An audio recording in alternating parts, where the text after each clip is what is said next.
Hello and welcome to Brijwal education YouTube channel. आज के इस एजुकेशनल लेक्चर में स्टूडेंट्स हम डिस्कस करने वाले हैं क्लास 8 डीएवी के science chapter refraction and dispersion of light के बारे में। देखिए स्टूडेंट्स, 7th क्लास में हमने लाइट की कुछ बेसिक प्रॉपर्टीज़ के बारे में सीखा। ठीक है, हमने सीखा कि लाइट जो होती है वो हमेशा एक स्ट्रेट पाथ पे ट्रेवल करती है, हमेशा एक स्ट्रेट लाइन में ट्रेवल करती है। बेसिक प्रॉपर्टीज़ ऑफ लाइट के बारे में हमें काफ़ी कुछ सीखने को मिला क्लास 7th में। ट्रांसपेरेंट मीडियम में लाइट ट्रेवल कर सकती है।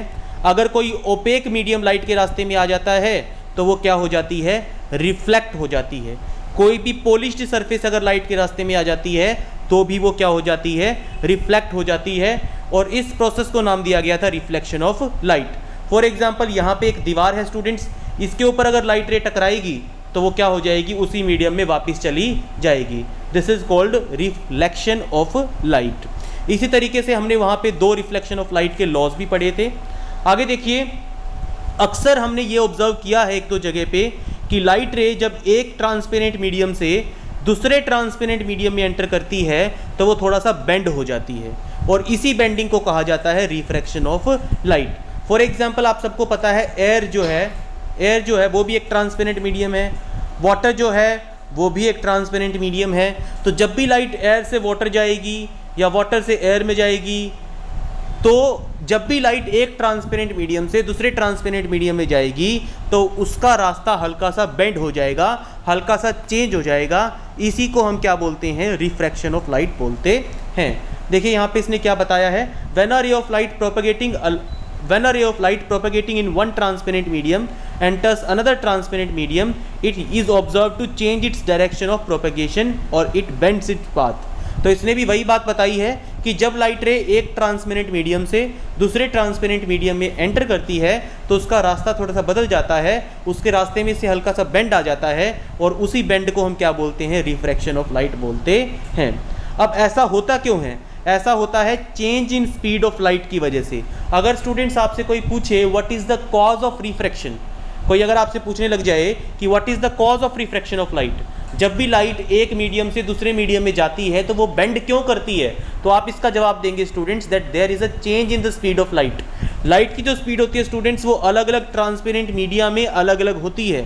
फॉर एग्जाम्पल, एयर या वैक्यूम में लाइट की स्पीड होती है 3 × 10⁸ मीटर्स पर सेकेंड। ठीक है स्टूडेंट्स, वाटर में लाइट की स्पीड अलग होती है, ग्लास में लाइट की स्पीड अलग होती है। ग्लास में लाइट की स्पीड होती है 2 × 10⁸ मीटर पर सेकेंड, और वाटर में होती है 2.25 × 10⁸ मीटर्स पर सेकेंड। तो जब भी लाइट रे एक मीडियम से दूसरे मीडियम में जाती है तो उसकी स्पीड एकदम से चेंज हो जाती है, और इसी चेंज इन स्पीड की वजह से लाइट रे जो है वो बेंड हो जाती है। आगे स्टूडेंट्स, हमने एक एक्टिविटी की है।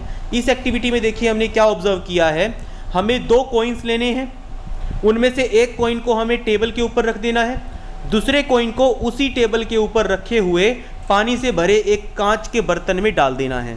तो स्टूडेंट्स, आप सबको पता है एक्चुअली यानी असलियत में ये दोनों जो कॉइन्स हैं ये बिल्कुल तली में टेबल के ऊपर टिके हुए हैं। कॉइन नंबर 1 तो टेबल के ऊपर रखा हुआ आपको नज़र आ रहा है, कॉइन नंबर 2 जो है वो पानी के अंदर और टेबल के ऊपर पानी के बिल्कुल नीचे बॉटम में टिका हुआ होगा। लेकिन स्टूडेंट्स, जब हम देखते हैं तो देखने में हमें कॉइन ऊपर नज़र आता है। ठीक है स्टूडेंट्स, देखिए आप कंपैरिजन कर सकते हैं। इस पिक्चर में इसने बड़े आसानी से आपको, बड़े अच्छे तरीके से आपको समझाया है कि जो पानी में रखा हुआ कॉइन है वो ऊपर नज़र आ रहा है। अब ये जो ऑब्जर्वेशन यहाँ पे हो रही है, apparent position of the coin जो रेज्ड हमें दिखाई दे रही है, this is due to the phenomenon of refraction of light. ये सब रिफ्रैक्शन ऑफ लाइट की वजह से ही है। आगे देखिए, एक बहुत ही इंपॉर्टेंट सा फिनोमिनन जो आप अपने घर में भी करके देख सकते हैं। आप एक कांच के गिलास में आप एक स्ट्रेट पेंसिल को डिप कीजिए, तो आप पाएंगे कि जो पेंसिल है वो वाटर की सरफेस पे से, यानी यहाँ पे से जहाँ पे एयर और वाटर मिल रही हैं, यानी वाटर की सरफेस पे से पेंसिल आपको मुड़ी हुई नज़र आएगी। शायद आपको इस फिगर में भी ऐसा ही नज़र आ रहा होगा। अगर आप ध्यान से देखेंगे तो यहाँ से देखिए, इस पे से जहाँ से एयर और वाटर का इंटरफेस तैयार हो रहा है, दोनों की सरफेस बन रही है, वहाँ पे ये पेंसिल यहाँ पे ये पेंसिल मुड़ी हुई नज़र आ रही है। This is again due to the process of refraction of light falling on the pencil. आगे आता है एक्टिविटी 3। एक्टिविटी 3 में हमें क्या करना है, मेरे ख्याल से पिक्चर से ही आपको समझ में आ गया होगा, ठीक है। एक ग्लास ऑफ वाटर लेना है, ठीक है, और उस बंदे के चेहरे को देखना है ग्लास ऑफ वाटर के अंदर से।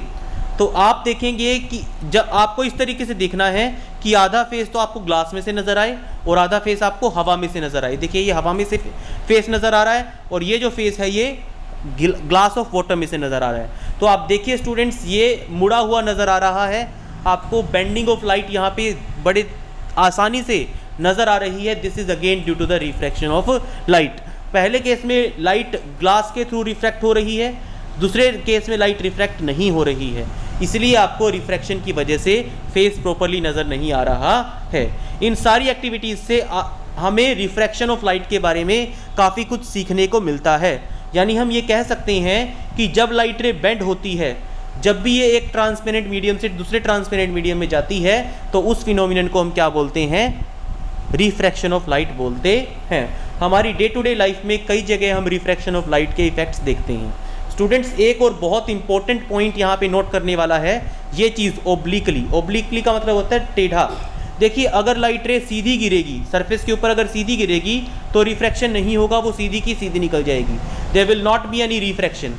लेकिन अगर इसी सरफेस के ऊपर लाइट रे टेढ़ी गिरेगी तो वो रिफ्रैक्ट जरूर करेगी, उसके रास्ते में हल्का फुल्का चेंज ज़रूर आएगा। तो स्टूडेंट्स, ये भी रिफ्रैक्शन की डेफिनेशन में आपको ये भी लिखना बहुत ज़रूरी है, बेंडिंग ऑफ लाइट रे which falls obliquely on the interface between two transparent media. दो ट्रांसपेरेंट मीडियम के बीच के सरफेस को हम बोलते हैं इंटरफेस। उस इंटरफेस पे जब लाइट रे टेढ़ी गिरती है, ओब्लिकली गिरती है, तो उसको हम क्या बोलते हैं कि वहाँ पे जो है रिफ्रैक्शन ऑफ लाइट ज़रूर होगा। आगे इसने हमें डिटेल में बताया cause of refraction of light. Refraction of light का रीज़न क्या है? दरअसल लाइट की स्पीड अलग अलग मीडियम में अलग अलग होती है। वैक्यूम में लाइट की स्पीड 3 × 10⁸ मीटर्स पर सेकेंड है, ठीक है, और जब भी ये किसी और मीडियम में जाती है तो इसकी स्पीड कम हो जाती है।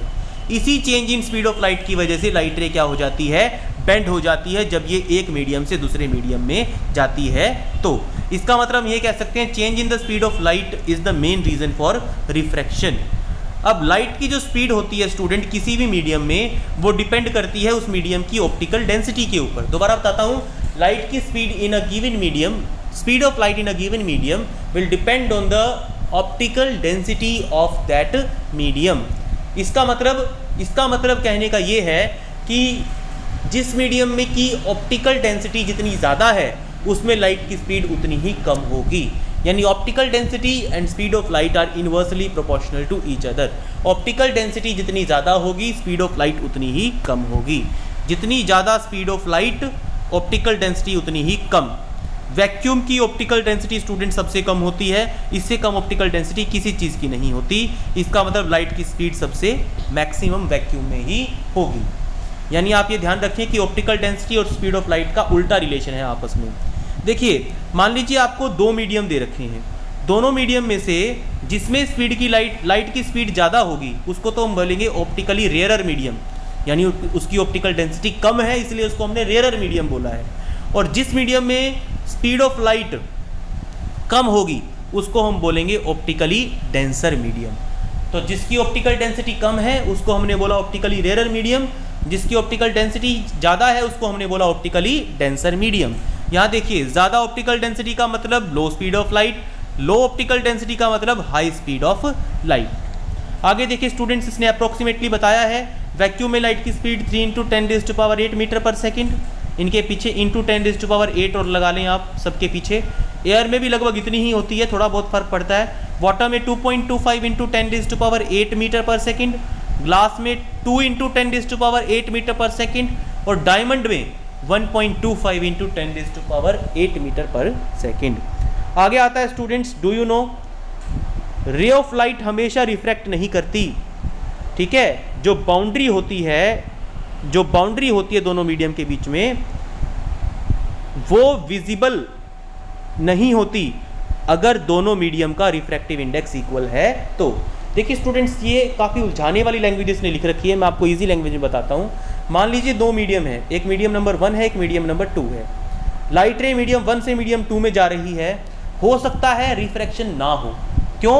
अगर रिफ्रैक्टिव इंडेक्स दोनों का सेम हो तो। अगर दोनों की ऑप्टिकल डेंसिटी सेम है स्टूडेंट्स, अगर मीडियम 1 और मीडियम 2 की ऑप्टिकल डेंसिटी सेम है, अगर मीडियम 1 और मीडियम 2 में स्पीड ऑफ लाइट सेम है, तो रिफ्रैक्शन नहीं होने वाली। आगे आता है स्टूडेंट्स रिफ्रैक्टिव इंडेक्स के बारे में। रिफ्रैक्टिव इंडेक्स देखिए, मैं आपको इजी लैंग्वेज में एक बार बताता हूँ। साइंस की लैंग्वेज में रिफ्रैक्टिव इंडेक्स का क्या मतलब होता है? रिफ्रैक्टिव इंडेक्स का मतलब होता है it gives the measure of bending of light. ये आपको बताता है कि लाइट की बेंडिंग कितनी हुई। फॉर एग्जाम्पल, अगर मैं कहूँ कि आपके पास एक मीडियम है जिसका रिफ्रैक्टिव इंडेक्स 2 है, आपके पास एक मीडियम है जिसका रिफ्रैक्टिव इंडेक्स 1.5 है, इसका मतलब जो 2 रिफ्रैक्टिव इंडेक्स वाला मीडियम है उसमें बेंडिंग ऑफ लाइट ज़्यादा हुई है। यानी refractive index is an indicator of the bending of light, measure of bending of light. इसके अलावा रिफ्रैक्टिव इंडेक्स को कैलकुलेट किया जाता है स्पीड ऑफ लाइट के रेशो से। स्पीड ऑफ लाइट के रेशो से कैसे कैलकुलेट किया जाता है वो मैं आपको बताता हूँ। देखिए यहाँ पे बहुत ही आसान सी टर्म्स में लिखा गया है। ये रिफ्रैक्टिव इंडेक्स का, यहाँ पे ये रिफ्रैक्टिव इंडेक्स का जो है आपको बता रखा है। देखिए ये आपको फॉर्मूला बता रखा है रिफ्रैक्टिव इंडेक्स का, speed of light in medium 1 divided by speed of light in medium 2। मान लीजिए ये आपका मीडियम 1 है ऊपर, नीचे मीडियम 2 है।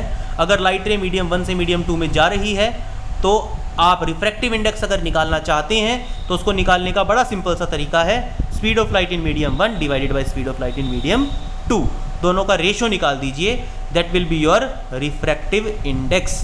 रिफ्रैक्टिव इंडेक्स की ये जो है रिप्रेजेंटेशन आप देख लीजिए, ठीक है। रिफ्रैक्टिव इंडेक्स की जो रिप्रेजेंटेशन है इसमें हम बाद वाले मीडियम को पहले लिख रहे हैं और पहले वाले मीडियम को बाद में लिख रहे हैं। स्टूडेंट्स यहाँ पे इसने इस रिफ्रैक्टिव इंडेक्स को रिलेटिव रिफ्रैक्टिव इंडेक्स कहा है क्योंकि यहाँ पे दोनों मीडियम दे रखे हैं, मीडियम 1 भी दे रखा है और मीडियम 2 भी दे रखा है। दूसरा आता है absolute refractive index.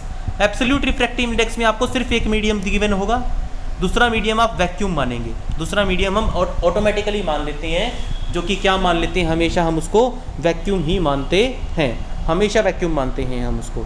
Refractive index, relative refractive index का फॉर्मूला मैंने ऊपर बताया आपको, एब्सोल्यूट रिफ्रैक्टिव इंडेक्स का फॉर्मूला मैंने ये बताया आपको। अगर स्टूडेंट्स कोई आपसे ये पूछे कि बताइए ग्लास का रिफ्रैक्टिव इंडेक्स कितना है, तो सीधी सी बात है वो आपसे एब्सोल्यूट रिफ्रैक्टिव इंडेक्स पूछ रहा है। क्यों? क्योंकि उसने आपको एक ही मीडियम दिया है। अगर 2 मीडियम दे तो वो आपसे रिलेटिव रिफ्रैक्टिव इंडेक्स पूछ रहा है। अगर एक ही मीडियम दे के वो आपसे क्वेश्चन करता है, it means the person is asking about absolute refractive index. Absolute refractive index का फॉर्मूला होता है C/V, where C is the speed of light in vacuum. ये फिक्स होती है, आपको पता है, 3 × 10⁸ मीटर्स पर सेकेंड। आगे आता है refractive index and optical density. Refractive index जो होता है स्टूडेंट्स वो ऑप्टिकल डेंसिटी के बारे में बताता है। रिफ्रैक्टिव इंडेक्स जितना ज़्यादा होगा ऑप्टिकल डेंसिटी भी उतनी ही ज़्यादा होगी। आगे आता है रिफ्रैक्शन के रूल्स ऑफ रिफ्रैक्शन के बारे में। देखिए कुछ रूल्स, 2 रूल्स फॉलो करते हैं हम रिफ्रैक्शन में। पहली बात तो बड़े ध्यान से स्टूडेंट्स आप इस चीज़ को समझिएगा, अगर कोई लाइट रे ऑप्टिकली रेयरर मीडियम से ऑप्टिकली डेंसर मीडियम में जा रही है, मैं दोबारा बताता हूँ आपको, ऊपर वाले मीडियम की ऑप्टिकल डेंसिटी कम है, नीचे वाले मीडियम की ऑप्टिकल डेंसिटी ज़्यादा है। या दूसरी टर्म्स में कहें, ऊपर वाले मीडियम में लाइट की स्पीड ज़्यादा है, नीचे वाले मीडियम में लाइट की स्पीड कम है। तो ऐसे केस में देखिए हम डायग्राम कैसे बनाते हैं। ये जो लाइन लगा रखी है, सीधी लाइन जो लगा रखी है यहाँ पे, ये वाली, दिस इज कॉल्ड इंटरफेस, इसको बोलते हैं इंटरफेस। इंटरफेस का मतलब मीडियम 1 और मीडियम 2 को कनेक्ट करने वाली बाउंड्री। उसके ऊपर हम एक इमेजिनरी लाइन ड्रॉ करते हैं 90 डिग्री के एंगल पे। देखिए ये ड्रॉ कर रखी है इसने, ये वाली लाइन। इस लाइन को कहा जाता है students normal, this is called normal. Normal के बारे में कोई आपसे पूछे तो आप कहें an imaginary line which is drawn perpendicular to the interface. Interface के परपेंडिकुलर ड्रॉ की जाने वाली एक इमेजिनरी लाइन को क्या कहा जाता है, जो है नॉर्मल कहा जाता है। उसके बाद स्टूडेंट्स ये आती है हमारी incident ray, this is are incident ray. और इंसिडेंट रे और नॉर्मल के बीच में बनने वाले इस एंगल को हम कहेंगे एंगल ऑफ इंसिडेंस। अब स्टूडेंट्स देखिए, अगर रिफ्रैक्शन नहीं होती तो ये रे ऐसे जाती, देखिए ऐसे जाती, लेकिन ये रे यहाँ मुड़ जाती है, देखिए ऐसे मुड़ जाती है। ध्यान से देखिए आप, कहाँ पे मुड़ी है ये टूवर्ड्स द नॉर्मल मुड़ी है। देखिए लाइट रे को ऐसे जाना चाहिए था यहाँ पे, इस लाइन पे जाना चाहिए था लाइट रे को, और इसका झुकाव किस तरफ हुआ है, बेंडिंग किस तरफ हुई है, नॉर्मल की तरफ हुई है। ये हमारी नॉर्मल लाइन है, नॉर्मल की तरफ इसकी बेंडिंग हुई है। तो स्टूडेंट्स इंसिडेंट रे की बेंडिंग नॉर्मल की तरफ तब होती है जब ऊपर वाला मीडियम ज़्यादा डेंसिटी वाला हो, सॉरी कम डेंसिटी वाला हो, और नीचे वाला मीडियम ज़्यादा डेंसिटी वाला हो। A light ray will bend towards the normal when it goes from rarer medium to denser medium. Rarer medium से डेंसर मीडियम में जाते वक्त लाइट रे टुवर्ड्स द नॉर्मल बेंड करने वाली है। और स्टूडेंट्स इसको, इस रे को हम बोलते हैं, इस वाली रे को हम बोलते हैं, इस वाली रे को हम बोलते हैं रिफ्रैक्टेड रे, और नॉर्मल और रिफ्रैक्टेड रे के बीच वाले एंगल को हम बोलते हैं एंगल ऑफ रिफ्रैक्शन। ठीक है स्टूडेंट्स, अब रूल नंबर 2 ठीक इसका ऑपोजिट, ठीक है आप समझ भी गए होंगे। रूल नंबर 2 में ऊपर तो होगा ऑप्टिकली डेंसर मीडियम, नीचे होगा optically rarer medium. It means this time the light ray is travelling obliquely from an optically denser medium to an optically rarer medium. दोबारा फिर यही हमारा इंटरफेस, ये हमारी नॉर्मल, ये हमारी इंसिडेंट रे, और ये हमारा एंगल ऑफ इंसिडेंस। अब की बार देखिए लाइट रे ऐसे जानी चाहिए थी, देखिए यहाँ पे जानी चाहिए थी, लेकिन ये देखिए मुड़ी किस तरफ है, अवे फ्रॉम द नॉर्मल मुड़ी है। तो light ray away from the normal मुड़ती है whenever, light ray away from the normal मुड़ती है whenever it goes from optically denser medium to optically rarer medium. इन रूल्स का students आपको ध्यान रखना है। अब यहाँ पे देखिए, ध्यान से देखिए आप, यहाँ पे पेंसिल वाले केस का डायग्राम बनाने की कोशिश करते हैं हम। देखिए ये एक्चुअल पेंसिल है, ये देखिए ये इतनी बड़ी जो है ना, ये वाली ये एक्चुअल पेंसिल की इमेज है स्टूडेंट्स। अब यहाँ पे देखिए ये लाइट रे यहाँ से गई, ठीक है स्टूडेंट्स, ये इसकी नॉर्मल है, तो ये क्या होगी, डेंसर से रेयरर मीडियम जा रही है, तो it will bend away from the normal. और आपको कहाँ नज़र आएगी ये पेंसिल, यहाँ पे नज़र आएगी, ये पेंसिल आपको यहाँ पे नज़र आएगी। ये देखिए स्टूडेंट्स, आप ध्यान से इस डायग्राम को देखेंगे तो समझ में आएगा। ये लाइट रे जो है, ये देखिए ये लाइट रे थी, ठीक है, ये अवे फ्रॉम द नॉर्मल मुड़ी, और आपकी आंखों को क्या लग रहा है कि ये जो लाइट रे है, ये वाली जो लाइट रे है, आपकी आंखों को लग रहा है कि ये वाली लाइट रे यहाँ से आ रही है ऐसे, इसलिए आपको पेंसिल यहाँ पे नज़र आती है, यहाँ की बजाय आपको अपारेंट पोजीशन अलग नज़र आती है और एक्चुअल पोजीशन कोई और होती है। ठीक है स्टूडेंट्स, तो ये इसका डिस्क्रिप्शन है। आगे आता है, इसी तरीके से हम बाकी डायग्राम्स को भी समझ सकते हैं। यहाँ पे देखिए अक्सर हम एक चीज़ देखते हैं कि जब भी हम किसी स्विमिंग पूल को देखते हैं तो बाहर से देखने में वो कम गहरा नज़र आता है, और जब हम उसके अंदर जाते हैं, उस पूल के अंदर जाते हैं, तब हमें उसकी सही गहराई का अंदाज़ा होता है और हमें लगता है कि ये वाकई काफ़ी ज़्यादा गहरा है। देखिए स्टूडेंट्स, यहाँ पे ध्यान से देखिए आप, इस केस में ये इसकी एक्चुअल डेप्थ है, यहाँ पे ये देखिए ये इसकी एक्चुअल डेप्थ है, ठीक है। तो ये लाइट रे जो इसकी डेप्थ से टकरा के मुड़ के, ठीक है, it will also bend away from the normal.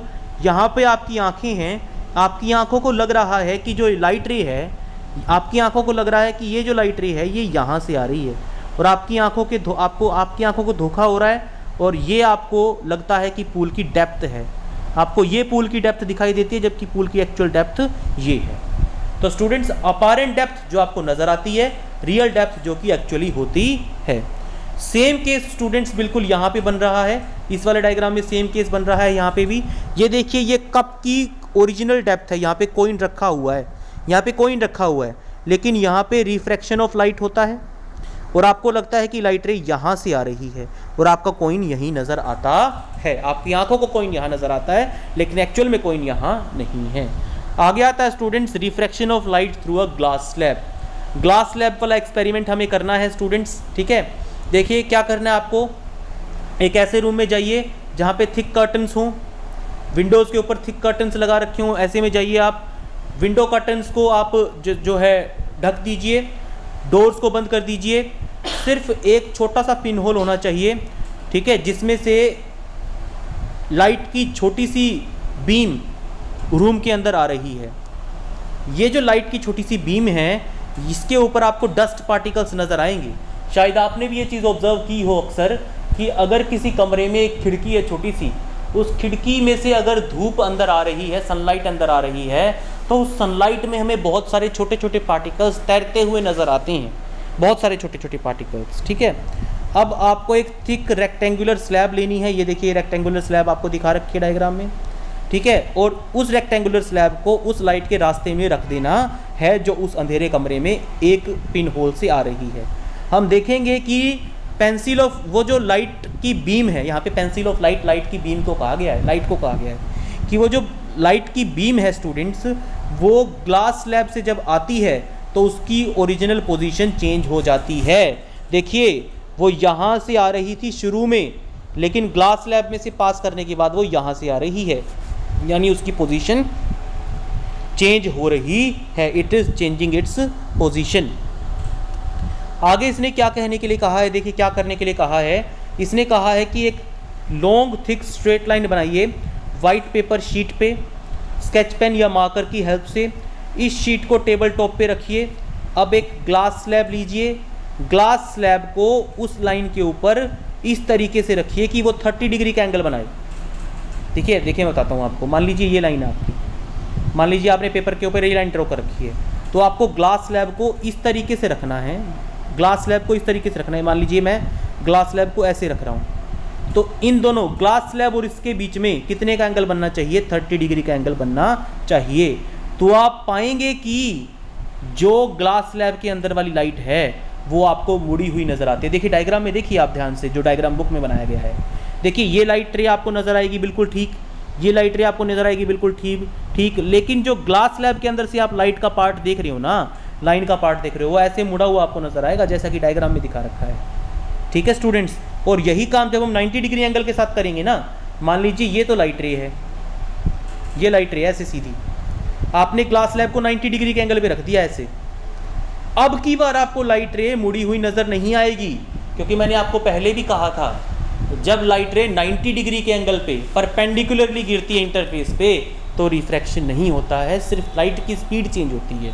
ठीक है, आगे देखिए। अब यहाँ पे अगर हम इसी का डायग्राम बनाने की कोशिश करें तो कुछ इस तरह का डायग्राम आपका बनेगा। ध्यान से आप स्टूडेंट्स देखेंगे, ये आपकी ग्लास स्लैब है A, B, C और D। ठीक है स्टूडेंट्स, ये देखिए ये PQ जो है स्टूडेंट्स, PQ ये आपकी इंसिडेंट रे है, ये आपकी नॉर्मल लाइन है। ठीक है, और ये जो लाइन है आपकी, ये आपकी रिफ्रैक्टेड रे है। ये आपका एंगल ऑफ रिफ्रैक्शन है स्टूडेंट्स, ये एंगल ऑफ इंसिडेंस है, सॉरी ये एंगल ऑफ इंसिडेंस है, ये एंगल ऑफ रिफ्रैक्शन है। ये एंगल ऑफ रिफ्रैक्शन के इक्वल ही होगा, यानी ये एंगल 1 और ये एंगल 2 ये दोनों आपस में इक्वल होंगे।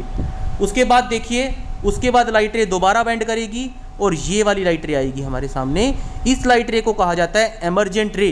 जो RS लाइट रे आपको नजर आ रही है ना, this light ray will be called emergent रे। और इस एंगल को, ये देखिए इस एंगल को कहा जाएगा एमर्जेंट एंगल या angle of emergence, angle of emergence.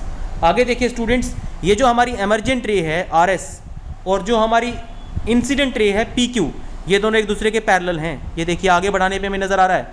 और इन दोनों के बीच के डिस्टेंस को, इन दोनों के बीच के डिस्टेंस को कहा जाता है लेटरल डिस्प्लेसमेंट या फिर लेटरल शिफ्ट। ये इसकी लेबलिंग है स्टूडेंट्स। ये डायग्राम बहुत इंपॉर्टेंट है, एग्जाम में पूछा जा सकता है। आगे आता है स्टूडेंट्स डू यू नो के बारे में। एक रे ऑफ लाइट हमेशा अपना पाथ बेंड नहीं करती जब ये एक मीडियम से दूसरे मीडियम में जाती है। ये एक स्ट्रेट पाथ पे ही मूव करती रहती है, अनडेविएटेड मूव करती रहती है। अगर ये नॉर्मली गिरे, नॉर्मली का मतलब परपेंडिकुलरली गिरे, ये बात मैं आपको पहले ही बता चुका हूँ। अगर इंटरफेस के साथ कोई लाइट रे 90 डिग्री का एंगल बनाए तो वो लाइट रे रिफ्रैक्ट नहीं करने वाली है, यानी उसका एंगल ऑफ इंसिडेंस 0 होगा। स्टूडेंट्स ध्यान दें आप इस बात को, एंगल ऑफ इंसिडेंस तो 0 होगा, लेकिन इंटरफेस के साथ वो 90 डिग्री का एंगल बनाएगी। आगे देखिए कुछ डेफिनेशंस, ये मैं आपको पहले ही बता चुका हूँ। ग्लास स्लैब के ऊपर सारी मार्किंग्स मैं आपको पहले ही बता चुका हूँ। अब आगे आता है डू यू नो के बारे में। स्टूडेंट्स ध्यान से देखिएगा इस डू यू नो को। बहुत से जो नेचुरल फिनोमिनन हैं वो रिफ्रैक्शन के ऊपर बेस्ड हैं। ट्विंकलिंग ऑफ स्टार्स, ठीक है, सनराइज, सन जो है हमें एक्चुअल सनराइज से 2 मिनट पहले दिखता है और सनसेट के 2 मिनट बाद तक दिखता है। ये रिफ्रैक्शन की वजह से ही पॉसिबल हो पाता है। एस्ट्रोनॉमर्स जो हैं वो अर्थ के एटमॉस्फेयर से ऊपर जब जाते हैं तो उनको स्टार्स ट्विंकल करते हुए नज़र नहीं आते। यानी जब आप अर्थ के स्पेस को छोड़ के बाहर निकल जाते हो आउटर स्पेस में, तो आपको ट्विंकलिंग ऑफ स्टार्स नज़र नहीं आती। ऐसा इसलिए होता है क्योंकि वहाँ पे रिफ्रैक्शन ही नहीं होती, वहाँ पे एयर ही नहीं है, तो रिफ्रैक्शन होगी कहाँ से। ठीक है स्टूडेंट्स, तो इस डू यू नो में आपको बताया गया है कि बहुत सारे ऐसे एनवायरमेंटल फिनोमिनन हैं जो रिफ्रैक्शन ऑफ लाइट की वजह से होते हैं। आगे आता है dispersion of white light by a glass prism. Dispersion का मतलब मेरे ख्याल से आप लोग जानते होंगे, वाइट लाइट को 7 कलर्स में स्प्लिट कर देने की प्रोसेस को डिस्पर्शन कहा जाता है।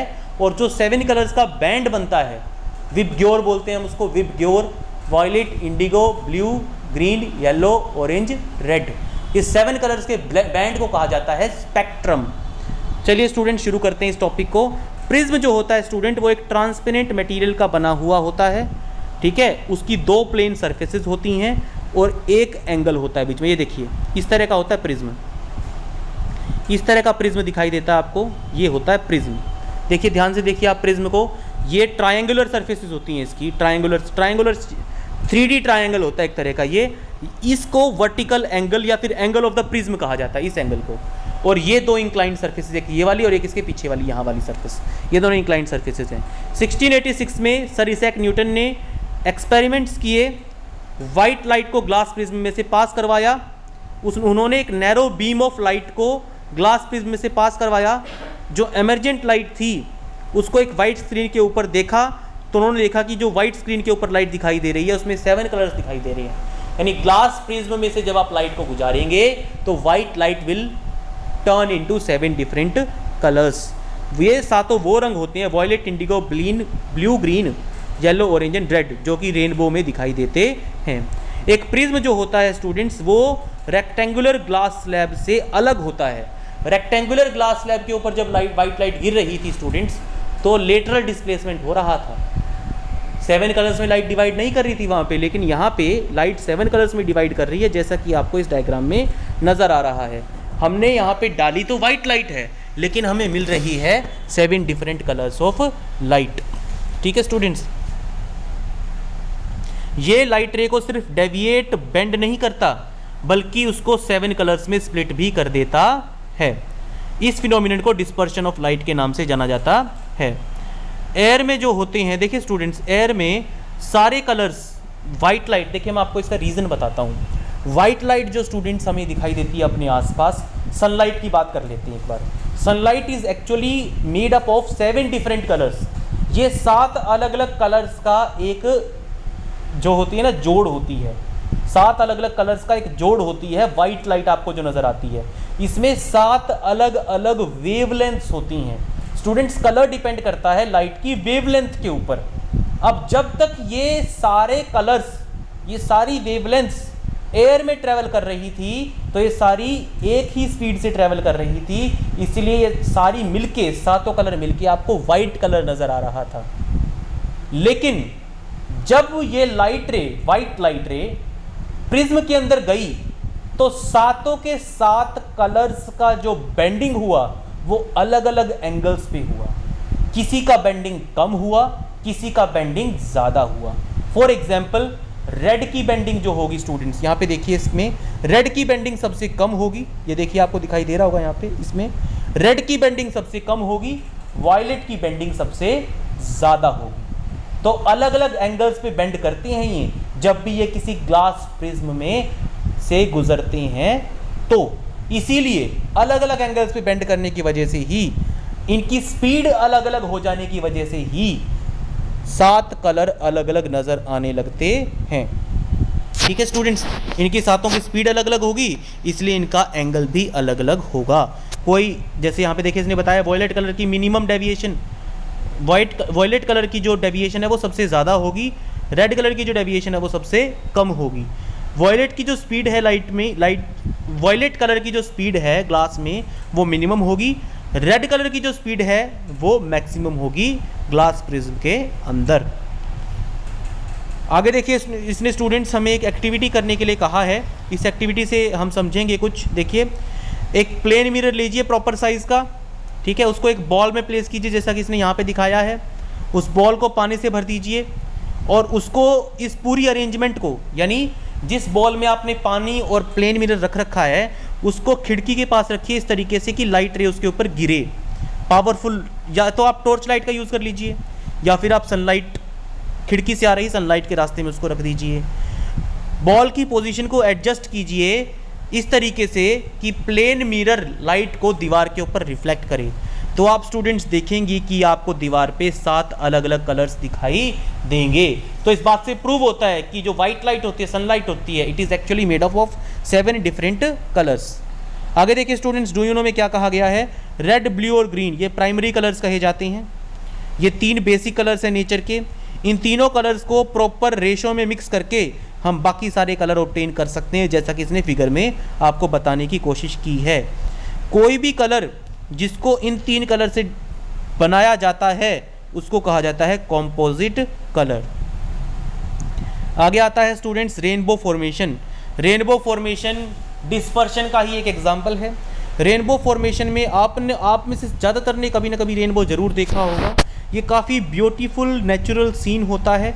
दरअसल स्टूडेंट्स होता क्या है मैं आपको समझाता हूँ। देखिए, अक्सर बारिश के बाद बहुत छोटी छोटी पानी की drops, very tiny droplets of water are still suspended in atmosphere around us. पानी की बहुत छोटी छोटी बूंदें अभी भी हमारे आसपास के एटमॉस्फेयर में प्रेजेंट होती हैं, और वो पानी की छोटी छोटी बूंदें छोटे छोटे प्रिज्म का काम करती हैं, अपने ऊपर गिरने वाली सनलाइट को 7 कलर्स में डिवाइड कर देती हैं। वो छोटी छोटी पानी की बूंदें, वो टाइनी ड्रॉप्स ऑफ वाटर, और इसीलिए आपको एक 7 कलर्स का पैटर्न आकाश में बनता हुआ नजर आता है, जिसका हमने बड़े प्यार से नाम रखा है रेनबो, इंद्रधनुष।